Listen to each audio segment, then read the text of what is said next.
Hello, everybody. It's Dr. Rick dropping in on you. Hope everybody's having a good day. I've been rolling for a minute today. For those of you who missed it, go over to the Black Voice channel and you can see my contribution to love and my take on it and how it's impacted me, how I'm dealing with where I'm at now, and a bunch of other stuff. So you can check it out. Um, it's entitled. It's on the Black Voice channel, and it's entitled um, "Valentine's Day: Romance versus Love: A Look into My Life." So anyway, that's that. So here we are. It's Transformational Tuesday. Before I get started, there's some heavy stuff that I need to share with you. I want to get it out of the way. I'm excited about it. I'm always excited when I think I have created something that might be useful to somebody. Everybody knows that I've been pushing the 7-day online business launch course. We also know that um, it's going up at the end of this month from $397 to $595. For today only, I have reduced the cost today only to 207. Now the 207 doesn't include the added bonus of two uh, follow-up sessions with yours truly. Those sessions are $450 a piece that I'm giving, but it's not included in the 207. But you still have the option to do the 397 and get the two $450 things. The package itself is going to show you how to put yourself online and create revenue streams. Not a revenue stream, but revenue streams. It's a watch and repeat thing. I've done it for years. I've done it for almost everything. Every idea I've come up with, I've launched online since I decided that I would use the internet. Even if it ended up being something that we follow through offline, it started online. And I'm helping a lot of people get their businesses off and online. So I want to show you how to do that. So I've been you're going to get the lectures from the classes I've actually taught. So you get to see me teach it, but you get the course I designed, which I designed to be a self-paced course. You're going to get that uh, along with the lectures. So it's definitely worth it. Now, here's the thing. After today, it's going back to $397. At the end of the month, 2 weeks from now, it's going to $595. And then we're moving forward from there. It's worth it. It's going to be online. It's going to be great. I'm excited about it, but I'm also wanting people to get in while they can. So today, 207, tomorrow, 397, next, 14 days, 595, and it's worth way more than that. But anyway, that's that. Now, also, this is even bigger. You've been hearing me talk about the Legacy Wealth Academy masterclass, and this is a 6 to 18 month course, the most comprehensive course that I've been able to uncover on wealth building. It touches everything. It touches all the things that the hitters have. It has interviews with the major hitters. It has lectures with the major hitters. It has book um, referrals, and so much more. Everything from insurance to asset diversification, asymmetric risk reward, compounding, compound growth, indexing, and so much more. All of this stuff is going to be in here. You're going to find out how you can start with as little as $10 a month and actually start working and grow and build and get somewhere. But here's the thing: if you don't start, you're never going to get there. You can't say, well, I don't have enough, so I'm not going to try.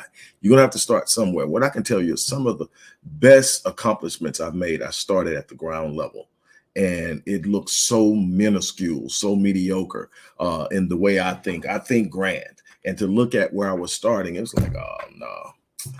But the thing is, if you don't get started waiting on some big opportunity to happen or some windfall to come, you lose. So what's happening now is this class has gone up to its full price. For the longest, I kept it at its introductory price, which was $997. Last week, as promised, it went up to $25.95. For today only, I'm dropping it to the promo price of $595, which I did for Super Bowl. But I'm going to do it again today for $595. After the day, it's going back to $25.95. That's where it's going to stay. The people who really want to invest in themselves are going to get in and get on it. But I'm offering it today only. Now, that's out of the way. Transformational Tuesday. Anybody that's followed me know how important I believe the human mind is. The thing is, most of us don't understand the power of our minds. We don't guard and protect our minds the way we need to. We struggle with behavior. We struggle with decision making. We struggle with choosing the right people to have in our circles. We struggle with so many things because we don't value our mind. When you start to value your mind, you start to be very careful about the things that have the ability to impact your mind, to impact your thinking, to impact the way you move. Um, One of the most powerful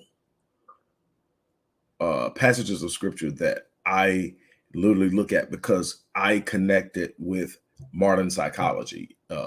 And that is Second Corinthians chapter 10, beginning with verse 3, going through verse 5. And it says, though we walk in the flesh, we are not, though we walk in the flesh, we do not war according to the flesh, for our weapons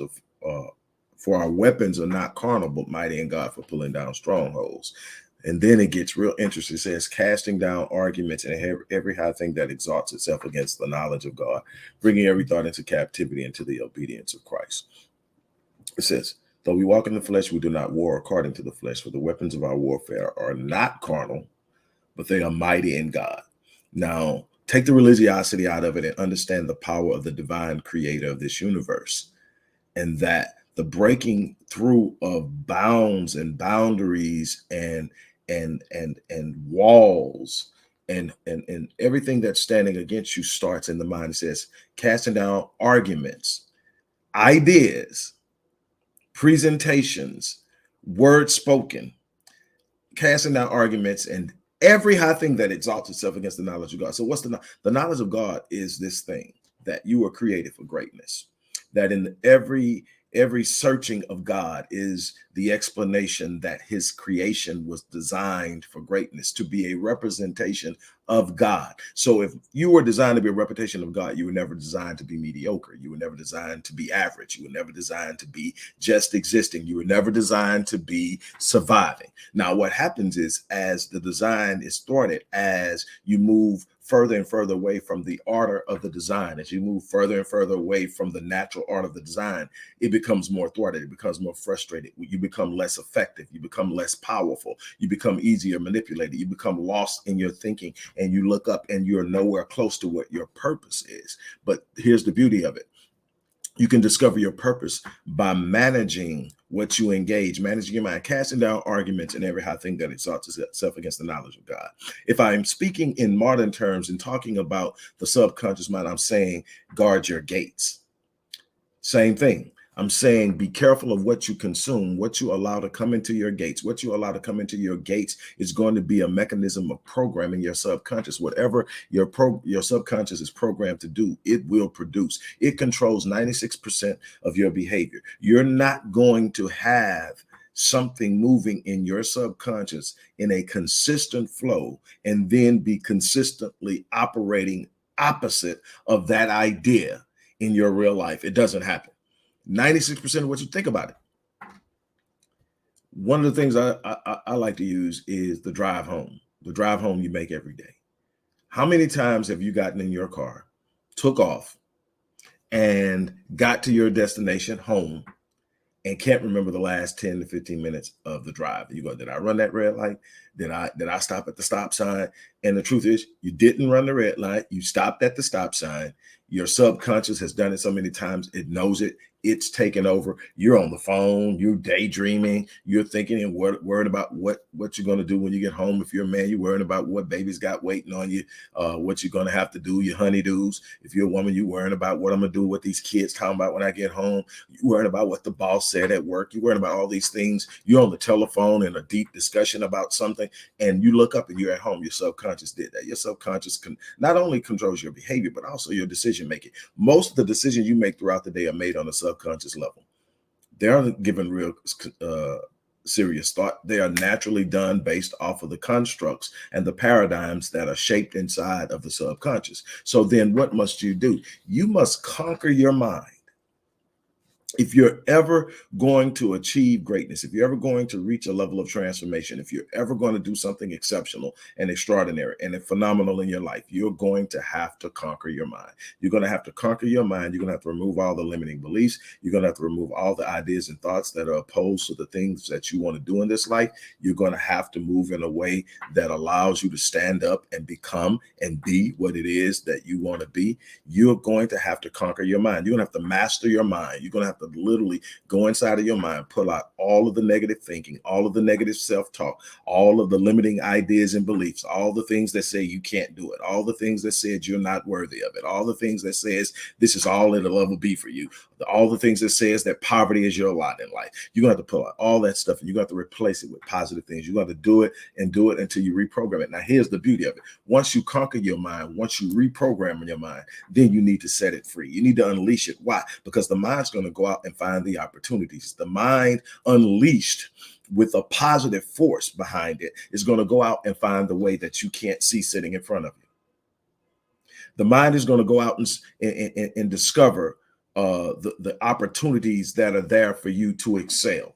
But you're going to have conquered it first, mastered it first, replaced all that negative thinking, all that negative ideas, all that downward engagement in negative energy, and you're going to have to replace it with the positive, with the belief that anything is possible, with the belief that I can excel, with the belief that I can do the extraordinary, the phenomenal, with the belief that I have barely scratched the surface of what I'm capable of. Then once you do that, then you unleash the mind. You set it free because now it's going out and it's finding what you wanted to do. Before, it was programmed to find the negative. It was programmed to anchor you in negativity and darkness and pain because that's what you were focused on. That's what you were consuming. That's what you were holding on to. You were holding on to old paradigms. You were holding on to old assessments. You were holding on to old reflected appraisals, how other people were viewing you and how other people were assessing you. And then you sit up and you bought into it and it became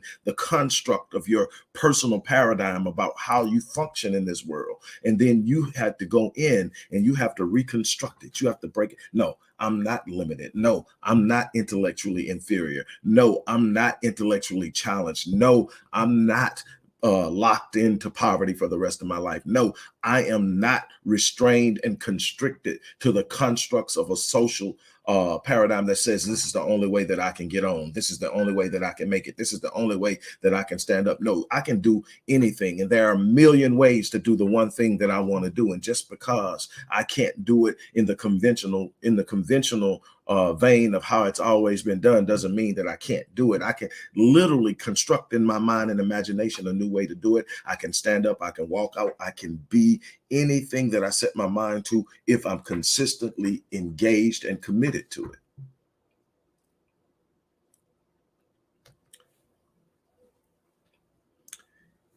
You are responsible for you. There are going to be people starting as early as your parents who may not be what you need them to be. There are going to be people like teachers who may only see your flaws and your fallibility. There are going to be peers who will go out of their way to point out what's wrong with you. And none of that can matter to you because none of those people at the end of the day are going to have to make the decisions that make the outcome. Now, your parents have a responsibility to you, but what you got to realize, there are so many parents out there that are broken. There are so many parents out there that were parented wrong. There are so many parents that just simply don't have the tools or the resources to be what you need them to be in your life, to plant the right seeds in your mind, to set you up for exceptional and extraordinary in the future.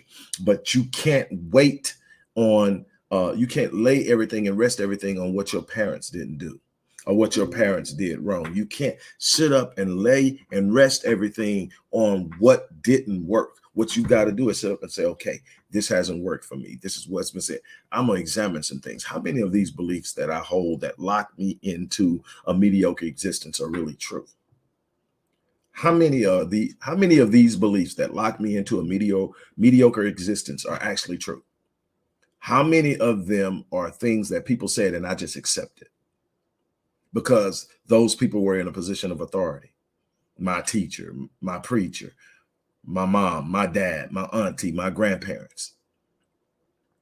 I am not, and nor will I ever be, limited to the lives and the experiences of the people who came before me.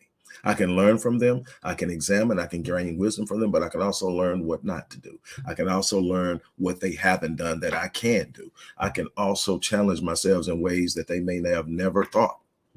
But what I will not do is anchor myself into their unbelief. I will not anchor myself into their fears. I will not anchor myself into their mediocre ideas of what's exceptional. No, I'm going to challenge myself every day. I'm going to put on my best every day. I'm going to step out. Some days are going to be better than others. But what I will not do is step out there and say, this is all I have and this is all I can expect from the world. I'm going to demand great from the world. And then I'm going to return around and give all I have of myself so that I can take hold of the greatness that I've demanded.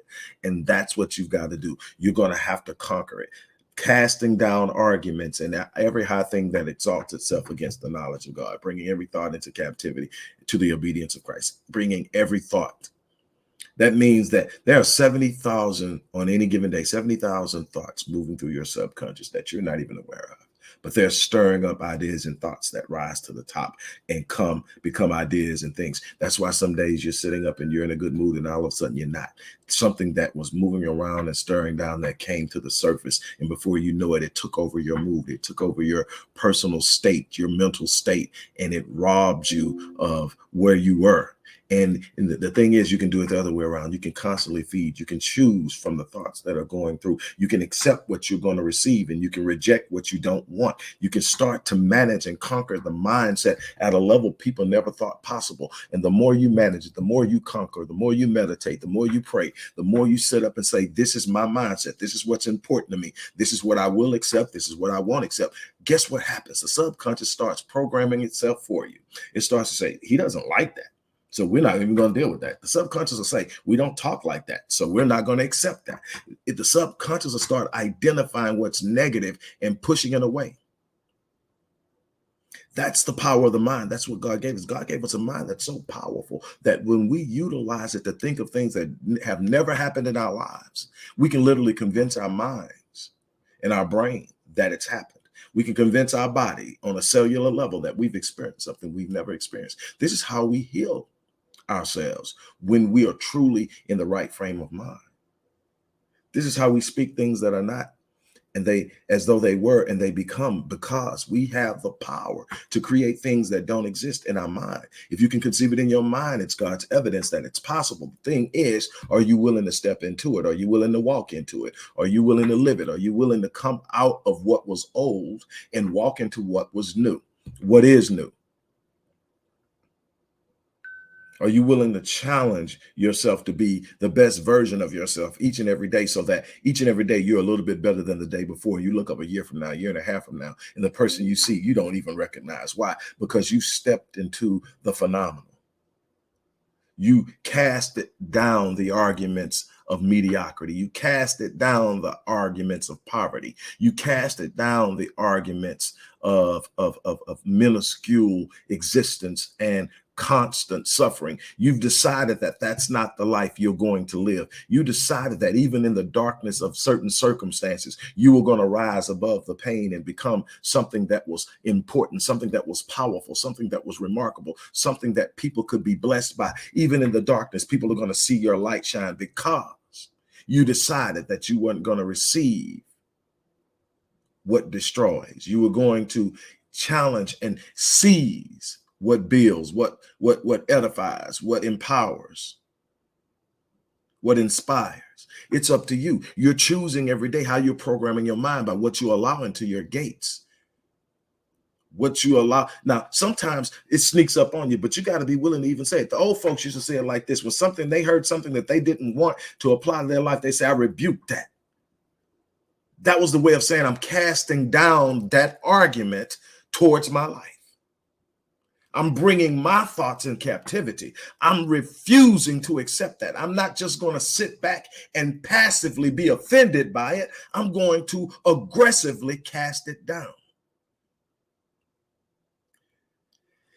There's power in that. Some of those things those old folks had, they didn't understand it all, but they understood casting down. They understood that I don't have to receive what you're saying about me. Media, I don't have to receive what you're saying about me. Family history, I don't have to believe what you're saying about me. Academic assessment, I don't have to believe it. I can sit up and decide that I'm going to be something that nobody's ever seen in my family, and I'm going to become it. I'm going to become the first one to graduate and get a degree. I'm the first one to get a doctorate. I'm going to be the first one to start my own business and multiply the business. I am going to be something that my family can look at and say, "Oh," and then what?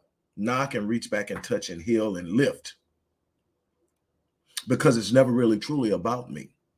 I am representing the designer. And the designer wants every button to flourish. So my job is to rise so that I can help other people rise. There's a blessing in my healing because I'm healing others. But you got to be willing to cast down the argument. You got to conquer your mind, master your mind. And once you master your mind and you teach your mind how to function on a conscious and subconscious level, when you teach it what's important, when you teach it what you will accept and what you won't accept, it will take over. It'll go out and it'll find all the things that edify, lift, empower, and it'll sit back and it'll challenge and rebuke and push things away. It'll make you uncomfortable when someone with the wrong energy walks in the room. It'll make you uncomfortable when people are talking in a way that is not edifying and that your spirit does not receive. It will set the standard in which you operate, but you're going to have to be willing to come out of the old. You're going to have to be willing to step out with a boldness and take hold of the things you say you want. We sit back and passively wish. Wishing isn't a plan. We wish, man, it would be nice. Man, I wish I could. Boy, if only. Stop saying I wish. Stop saying if only. Start saying I am. I am are the most powerful words in the English lexicon. You know why? Whatever follows sets the standard of the outcome of your life. When you say I am, whatever follows it is going to dictate what you become. Start speaking things that are not as though they were. Stop saying I wish and start saying I am. But then that's not really the truth. The truth is what you are determining in your life. You're not. See, the thing is, we get so caught in momentary circumstances. The only thing that matters to us is the present. The only thing that matters to us is the present. So we lose ourselves in the present moment. We get caught up in the circumstance and the circumstance becomes big. You need to be able to evaluate things from the past and use the past to be able to evaluate, but you also have to be willing and able to step out into the future and examine what's possible. And when you look at what's possible, it gives you an answer to the problem. So no, you may not be wealthy, but if you keep saying I'm broke, you will stay broke. If you start saying I'm wealthy, you're training your mind to, okay, what is this wealth thing about? Now your mind knows that wealth is important to you because you keep saying it. Now your mind is starting to capture. There is billions of bits of data moving around you every day. Your brain and mind has the ability to your subconscious mind has the ability to process 4 billion bits of that per second. Now, your conscious mind can only process 2,000, but that subconscious, like I said, it controls what? 96% of your behavior, 95, 96% of your behavior. So if you can master the subconscious, you can master your life. But what happens? As it's going around you, if you've told it wealth is important to you, it's moved wealth up to the top of the priority list. And now it's focusing on things about wealth. See, what you don't understand is your declaration about being broke isn't just talking, it isn't just acknowledging your current situation, that there's no cash in the coffers. What it's also acknowledging when you say I'm broke, what you also have to be aware of is there's nothing inside of the assessment or declaration of being broke that says I am seeking a solution. So the subconscious is never triggered to find the answer. By saying I'm broke, it's saying I am. Now, we just talked about what happens when you say I am. But if you say I am cash strapped, or I have a cash flow issue, but I'm wealthy, I'm working out. What it means is right now there's a cash flow issue, but we're going to solve it. The word issue says we're going to solve it. See, when we talk about dealing with issues, talking about dealing with problems, we're talking about solutions. See, a problem doesn't exist without a solution. There's no problem on this earth that does not have a solution. Just because you don't know it doesn't mean that it doesn't exist. That's not how God designed this thing to work. Well, what happens is I got to have a conversation about who I am and how I move directly in correspondence to what I expect. So if I'm trying to get to wealth, I can't keep focusing on what I don't have and why I can't be there right now. I've got to start speaking it to the point that the mind believes it. The mind says, okay, if we got wealth, then we're not doing this anymore. And the subconscious says, okay, this is what wealthy people are doing because I read this on this, I saw this, and here's the other thing that'll happen. Things that you're consistently passing up now because it doesn't get your attention, because it doesn't sensationalize and grab your attention. When you start training your mind about wealth, the things that are seeming boring to you, that article on annuities, that article on diversification, that article on an asymmetric risk reward, that article on all these things that you're looking at and go, what the hell is that? And because you don't know it, you don't want to do it. All of a sudden, it starts to take priority over celebrity gossip. It starts to take priority over the latest in the sensationalism of what's hot on social media, the trends, the challenges. And all of a sudden, you're spending more time in the vein that you say that you want to be in. See, it's about what you commit to it. It's about what you give to it. It's about how you stand in it. It's about how you move. So what happens is stop talking your circumstance, start talking your destiny. I keep telling you that. Casting down arguments and every high thing that exalts itself against the knowledge of God, bringing every thought into captivity into the obedience of Christ. Then once you seize it, once you train it, you unleash it, because it can do on a subconscious level what you can never do on a conscious level. It can go out and find opportunities. It can create energy that you can't consistently maintain on a conscious level because too many things have to be focused on, and you can only focus on a couple of things in your conscious. The subconscious doesn't miss anything. It catches everything. The things you don't think you're catching. If it's happening, your subconscious is getting it. That's why it's important. You need to be very careful who you're around, what you're listening to, what's playing in the background, because that music that's playing in the background, that while you're having that conversation that you can't really catch, your subconscious is catching it and it's recording it. If your eyes scan a room, your subconscious count everything in that room. Your conscious count the things that was important to it. Now, the thing is, all that stuff is caught. Most of that's just going to the background, but it's part of the influence now. You'll probably never go in and pull it until you start really searching yourself and you start having these deep meditation moments where you're examining what's going on at the subconscious, and you start determining what thoughts you're going to accept and what thoughts you're going to reject. That's when you start to purify. That's when you start to detox the subconscious. That's when you start to purposefully program and fill your mind with the things that will advance you. Things that will sit up and you'll see a circumstance that you don't like, but you're never going to become shaken by it. Why?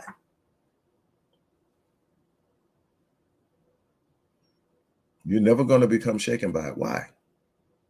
Because you know there's a bigger outcome. There's a stronger force at play, that you're not locked in and held into some mediocre existence because something didn't go right in your life at a specific point in time. You start to see things differently. You start to see the blessings in life.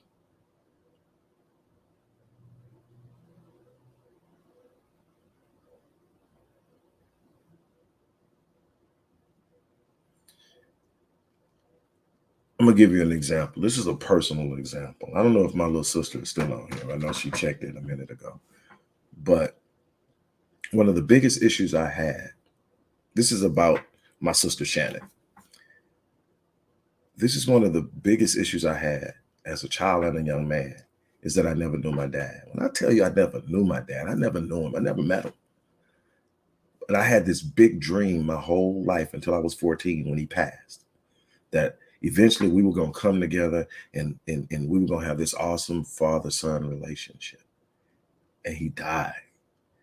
And when that casket went into the ground, it took my dream with it. And I got angry.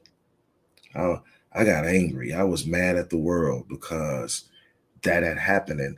And I eventually transformed that anger into energy. And I was in my 30s before I realized that these accomplishments that I was getting and achieving, the things I was doing that had people oohing and awing, was me trying to prove to my dead father that I was worthy of his love and his time like he gave my siblings. Enter Shannon, one of my sisters are just cool as hell, by the way. And I'm talking about all my siblings, but my sisters that are my paternal sisters, my father's children, they are just cool. I love them all, and they're so unique in their personalities. But my sister Shannon and I've had some conversations. We talk more than anybody. And I got to know my dad through her. And I got to see that while there were some issues that you can't ignore in why he wasn't there for me, that wasn't the totality of who he was. And the only way that happened for me is that I had to be willing to get out of the old, be willing to sit back and hear and understand that there was more going on than my circumstance.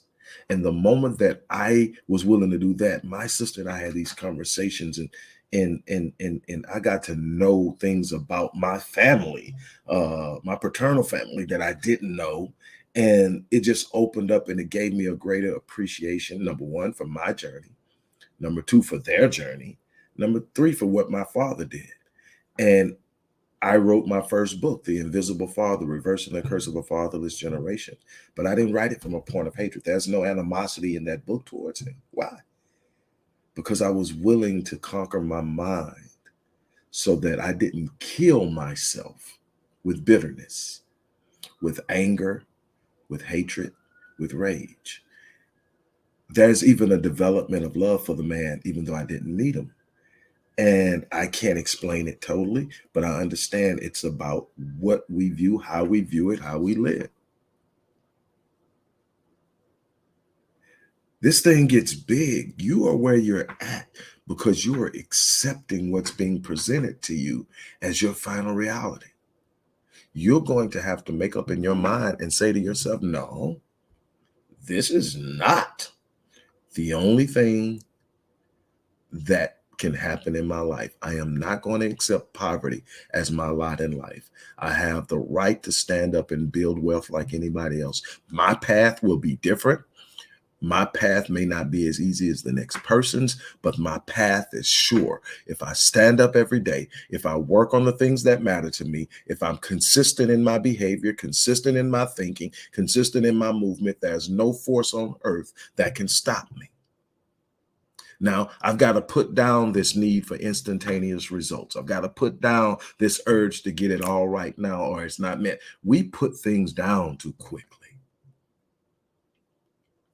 We get caught up in, well, it ain't happened yet. It must be God's. It's not in God's plan. God's plan is to prosper you. Did you not read the Bible?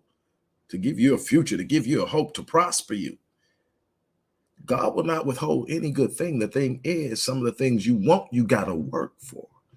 You got to wait for. You got to be patient in. You got to build and develop. We want things to happen instantaneously and magically. And we done bought into a lot of the ideas and illusions that if it's good for you, if it's right for you, it's coming, it's going to be there. Yeah, you're going to have to get in it, though. You're going to have to put some blood, some sweat, some tears, some energy, some effort. You're going to have to invest in yourself. You're going to have to invest some time. You're going to have to invest some energy. You're going to have to invest some revenue. You're going to have to be all in. Oh, we don't like that. We want it, but we don't want the risk. We don't want the process. Can't escape the process. Process always precedes promise. You can't get the promise without enduring the process. So you can give that one up. But if you embrace the process, understand that it's uncomfortable. Understand that it has some demands on it to be patient and to be consistent and to be willing to go the distance, but it pays. It pays multifold. It pays beyond what you imagine. When you're willing to go when you're willing to go the distance, when you're willing to deal with the process, you're going to find that there is no end to what's possible in this world. That's my challenge to you. Look,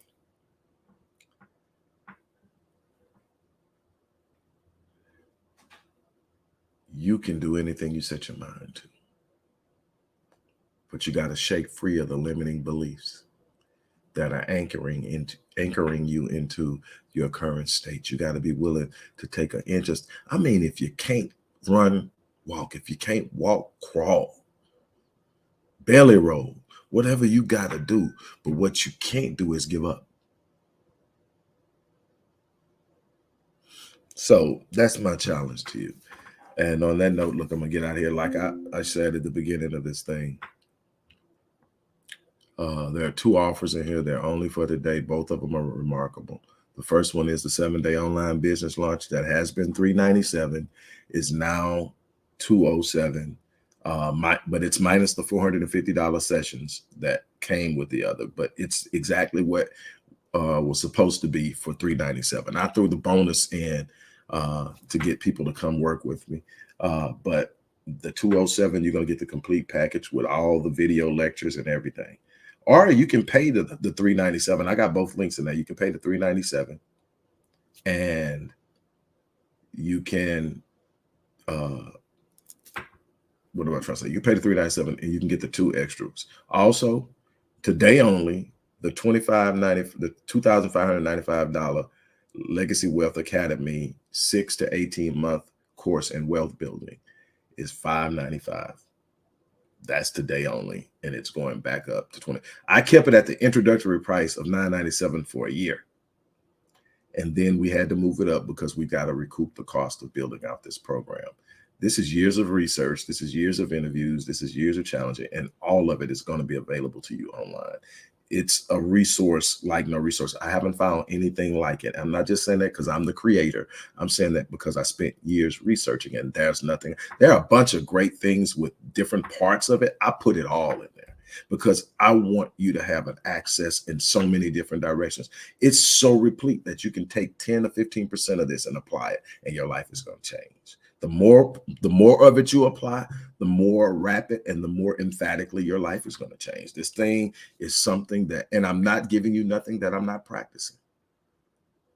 So again, that's in there, but that $595, I guarantee it's gone after today.